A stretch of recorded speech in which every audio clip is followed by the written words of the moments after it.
Guy, let's start with a very interesting story from Catfish 21 SEM. Malicious compliance costs company hundreds of millions and their most profitable product. So this is a story from someone I know. I've known this person for years, and while I don't work with them, I've seen this story play out more or less step by step. I know several people involved, but I'm going to tell it from the point of view of the person I know the best. So many years ago, this person, let's just refer to them as Person got a really great job working for a Fortune 500 company. Not going to give any more specifics, but the company offered many benefits for their employees. They treated their employees like people and not like numbers. They offered a yearly raise to anyone who worked there. This was meant to do several things. First of all, it was meant to keep up with inflation so that employees wouldn't have to stress about money. I'm sure a lot of you know the struggle, waiting for minimum wage to be updated so you can start saving money to hold over till the next wage increase. No, the company was ahead of the curve. On top of that, when they did start hiring new employees for more, they increased the wage of anyone with that specific position by the same amount to keep older employees from earning less than newer employees. They offered many other benefits as well. Basically, an awesome place to work for.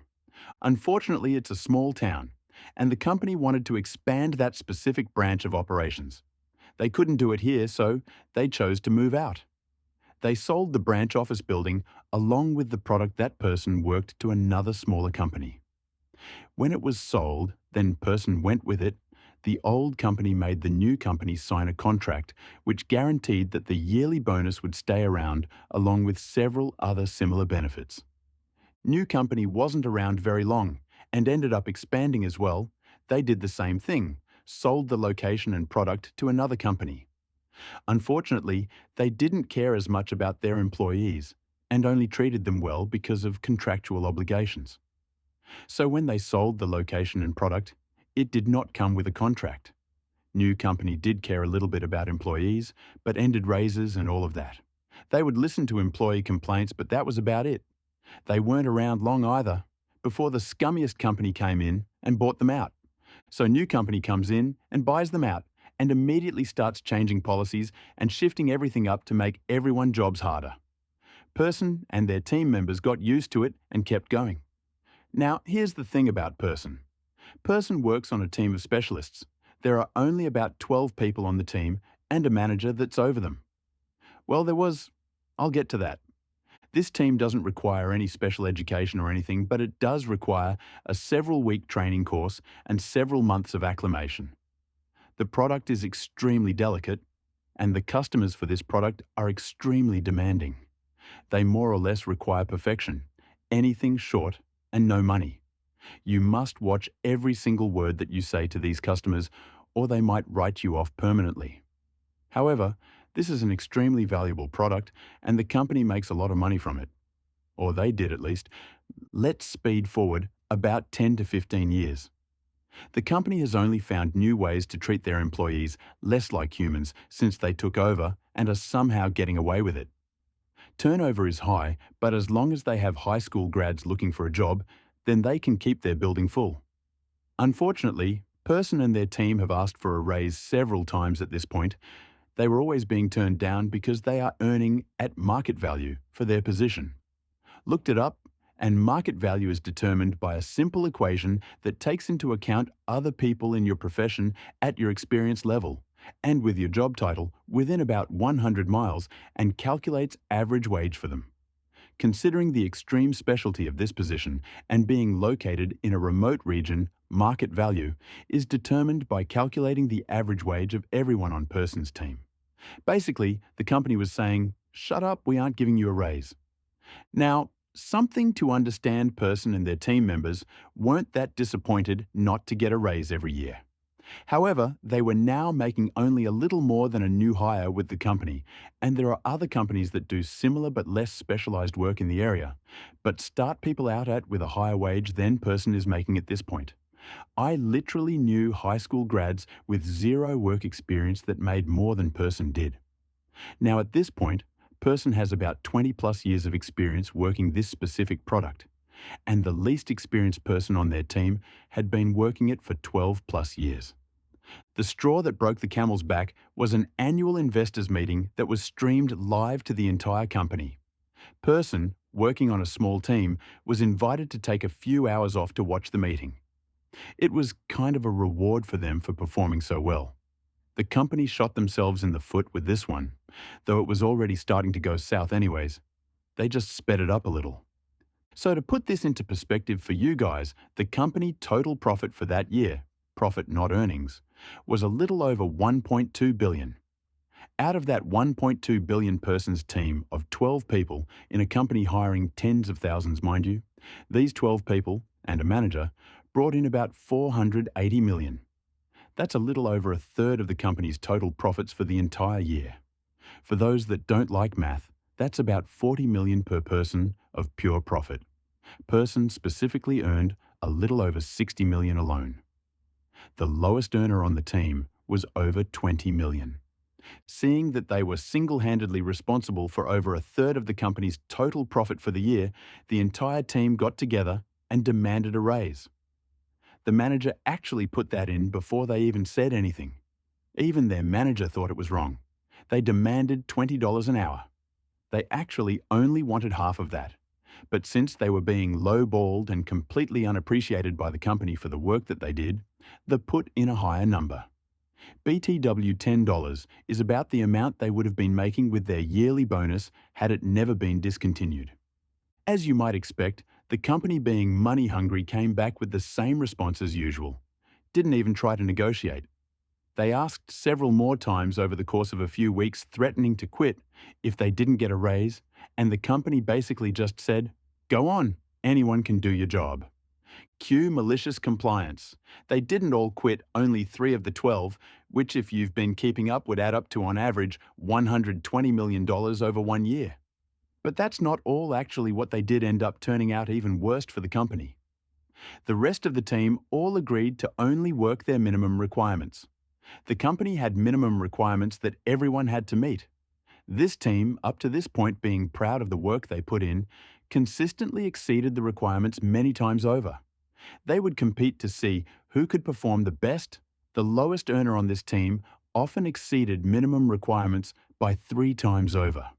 At the end of the year, the company had to painfully explain to investors why their highest earning department was now performing at less than half what it did the previous year. They came up with some stupid explanations. They still refused to give a raise, though. Instead, what they decided to do was raise their minimum requirements. At first, the team kept up, but eventually, out of aggravation, when their constant requests for a raise were denied, about half of the team requested transfer off. They were transferred to other depths and replaced with brand new employees, the most experienced of which had been with this company for about a year. These new employees struggled to keep up with the minimum requirements, which kept getting raised to meet stockholder expectations. Eventually, original member on the team had either quit or transferred to another department, even the manager. This left the team with only new employees who had absolutely no idea what they were doing. They completely alienated the vast majority of their former customers almost overnight. And if that wasn't enough, because they could not meet the extremely high demands of the company, still only a fraction of what the original team was performing, they were either let go or transferred to another depth and replaced after only a few months on the team. Even hiring several times the number of employees on that team did nothing. When they reported earnings of 80 million from that team, the company got so fed up with it that they just sold the product to another company for an enormous loss. Unfortunately, this isn't one of those "the company drove them out of business" stories, but I still think it's pretty funny and I like to tell it to all of my new friends. I also use it to warn anyone who might be considering going to this company to work. Honestly, you'd think that if someone earns that much profit for your company, you'd at least try to keep them around. Edit. So I keep getting comments saying that this post has bad grammar and is too vague. First of all, the vagueness. So, person's original employment contract included a clause that prevents them from releasing company information to the public. Basically, Any issues with the company must be arbitrated, and anything defamatory about the company could result in a lawsuit.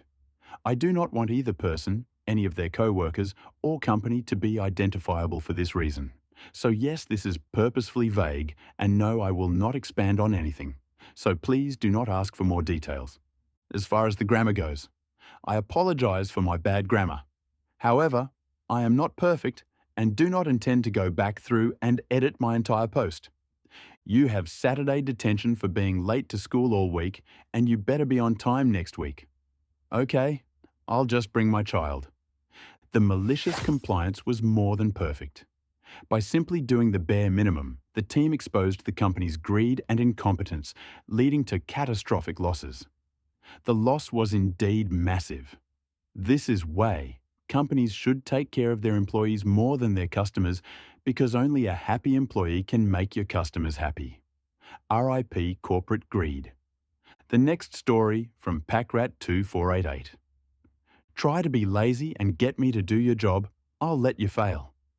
This happened 2 decades ago. Some background. My first job was at a fast food chain. I worked hard, impressed the store manager, and got myself promoted.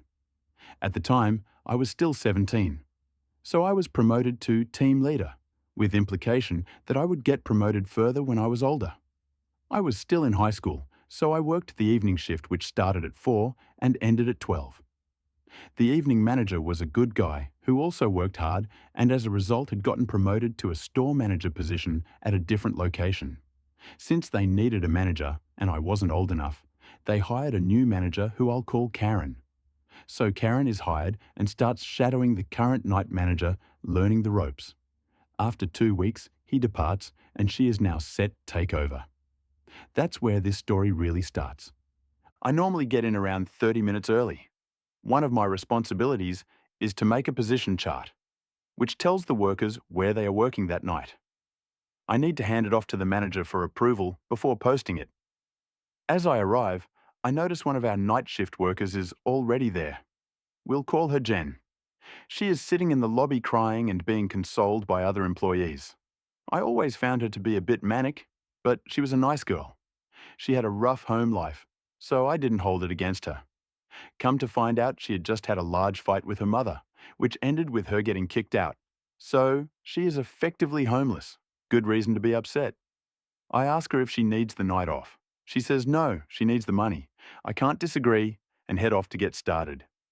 For the night shift, the night manager typically runs the drive-through register after day shift leaves. There are a few reasons for this. First, this means that the manager has control of the drawer and money for the entire night. This eliminates the possibility of employees having short draws. Second, this also puts the manager as the person interacting with the customers. I lived in a college town, so drunken guys drive through all the time and just want to chat up the pretty face behind the register. Third, it gives the manager the least amount of responsibilities as far as cleanup. So, given what I now know, I make up a position chart and place Karen on the register and Jen on a fryer where she can get help if she can't focus. I walked to the office to hand off the chart to night manager and was surprised that he wasn't there. He normally is in at least an hour before shift to make sure everything is ready. That's when I remembered, this will be Karen's first night alone. I groan inwardly. This is going to be a trial by fire kind of night. The day manager is there, but no sign of Karen. It's now 10 minutes to shift, and even day manager is wondering what's up. I fill day manager in about Jen, show her the chart, and ask if it looks good. She agrees, and I said I'll post it for now, and Karen can sign it when she gets in. I had just finished posting the position chart when Karen shows up looking frazzled. She heads for the office without a word to anyone. Meanwhile, people start getting into position and ready for the shift. A few minutes later, Karen walks up, pulls my position chart and replaces it with a new one. Again, she walks off without a word. According to the new position chart, Jen is working the drive-through and Karen is working nothing. Her name isn't there. She has another employee working 2 positions and the whole shift working effectively 1 person short. What the freak? I head to the office where Karen and day manager are talking and ask for some clarification. I explain there must be a mistake. Karen, no, that's right. Me, but you're not in a position and worker is working two positions. Karen, well, how am I supposed to be in charge if I'm in a position? Day shift and I just stare at her blankly. Day shift, you need to be in position. You are accounted for in the labour calculations. Karen, well, I have 6 years of management experience and I have never needed to fill a position to get the job done. Things are going to change around here. We do things my way now. Now, she just spent the last 2 weeks shadowing a manager that walked her through every step of the job. She knows she should be in position and why. This shouldn't even be a question. She just wants to spend the shift sitting in the office, and everyone knows it. At this point, day shift manager and I are sharing horrified glances at each other. I tell Karen that she'll need to go get people moved around if that's what she wants, because it's her plan. She gives an exasperated sigh and heads that way. I turn to day shift and plead with her to call the store manager and let her know what's going on. She agrees. I head back to the line and start working. After a short time later, day shift pulls me aside and says that the store manager said it is Karen's shift. She is in charge. She makes the decisions. Then she leaves for the night. The shift proceeds to implode in a spectacular fashion. Less than an hour in, the employee working two positions is so far in the weeds that orders are taking 3 times as long to get out. The drive-through is backed up, and the guys stuck at the window waiting are trying to flirt with Jen, who is having none of it and getting more annoyed by the minute. As the wait gets longer and longer, the people are becoming more and more irritated as they get to the window, and they are taking it out on Jen. Things are starting to get out of hand, and Karen is nowhere to be seen. I go to the office to let her know we need help and find her watching a portable TV. I start to tell her what's going on, and she cuts me off. She tells me, get back on the line, do my job, and stop bothering her. I was about to try and explain when I just thought, you know what? Screw that. Cue malicious compliance. I turned, walked back to the line, and watched the situation unfold. 30 minutes later, a car at the window is giving Jen an earful about how long she has been waiting. She calls her worthless, and Jen goes off. She takes the large strawberry milkshake next to her, chucks it at the lady and calls her a fat, ugly k-ah. The lady and the inside of her car are covered in pink goo. Everything went so silent, you could hear a pin drop. Then the lady starts screaming. Jen closes the window on her and walks calmly to the back. The lady peels around the front and comes in the front door screaming for a manager. I go and knock on the office door. Karen appears looking pissed and annoyed. She tries to snap at me, but I tell her she has a customer at the front asking for the manager. Karen rolls her eyes and heads towards the front, oblivious to the storm that is waiting. I went and found Jen huddled in the back, crying again. I tell her to get herself together and head back to the front when she's ready. I head to the line where the now purple-faced lady is screaming at Karen about dry cleaning and upholstery cleaning, and I want that girl fired. At this point, I can see that Karen has finally realized that things have gotten way out of control. She is trying to calm the lady down, but she is having none of it. Eventually, Jen comes back to the line and lady starts in on her again, calling her all kinds of nasty things. Karen just stood there and let the woman berate her. Jen just kinda deflated in front of us. Watching her crumble like that just broke something in me. I walked over to Jen and said, just quit. You're better than this job, and you can do better. She looked up at me for a moment, then smiled. She lifted her chin, walked to Karen and said, I quit, handed her name tag to her and walked out. Karen started apologizing to the lady who now seemed slightly mollified. Then Karen started bad-mouthing Jen to her, saying how she was a terrible employee and how we were all happy she was gone. That's when I decided I was better than that job too. I looked at Karen and said, the only terrible employee here is you. And I walked out. 2 other employees walked out right behind me. We all met with Jen in the parking lot and went to an IHOP where we sat and speculated on how Karen was getting along. Jen told me that was the first time in her life anyone had ever stood up for her. The next day, I got a call from the store manager asking for an explanation. Apparently, Karen had struggled the entire night with service. Afterwards, she had been there most of the night trying to clean and prep for day shift and had done a piss-poor job. The story she had given the store manager was that Jen and I had planned everything with the intent to set her up because we didn't like her and wanted to see her fail. Karen had basically blamed the whole incident on Jen and I. The store manager told me she was investigating to get all sides of the story. So I told her. A few hours later, she called again and informed me that Karen was no longer employed and asked if I would be coming in that night. I asked if Jen was getting her job back. She said no. The whole shake debacle wasn't something she could overlook. I said, then my answer is no. She was surprised. She tried to negotiate with me. I told her my price was Jen getting her job back.